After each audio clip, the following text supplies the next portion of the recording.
नमस्कार भावांनो, हिंदी केसरी मैदान या चॅनलवरती तुमचं सर्वांचं स्वागत आहे. तर भावांनो, आपला सर्वांचा लाडका या बैलगाडी शरीरक्षेत्रामधला देव रुस्तम द्वादशी हिंदकेसरी बकासूर उद्या 100% आपल्याला पळताना दिसणार आहे. तर कोणत्या मैदानामध्ये पळेल त्याचीच अपडेट घेऊन आलेला व्हिडिओ आपला शेवटपर्यंत बघा.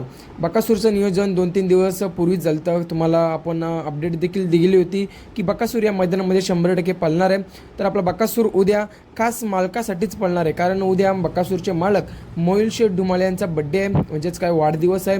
तर आपला बकासूर त्या निमित्ताने उद्या आपल्याला पळताना दिसणार आहे. आषाढी एकादशी निमित्त आयोजित केलेल्या भव्य दिव्य अशा ओपन मैदानामध्ये आपल्याला बकासूर 100% पळताना दिसणार आहे, जय मल्हार केसरी मैदानामध्ये. तर मैदानाचं ठिकाण आहे कोळविहिरे डोंगराची आई मंदिरजवळ गरुडवाडी नवीन फाटी आहे आणि ता पुरंदर जिल्हा पुणे इथे आपल्याला बकासूर पळताना दिसणार आहे. गरुडवाडी नवीन फाटी आहे, त्या फाटीवरती आपला बकासूर आपल्याला उद्या 100% पळताना दिसेल. तिथे प्रथम क्रमांकाला बक्षीस असणार आहे 91,000 रुपये आणि लाईव्ह चॅनल 52 P3 लाईव्ह किंवा STC लाईव्ह नसणार आहे. लाईव्ह चॅनल दुसरा आहे तो म्हणजेच PBS लाईव्ह.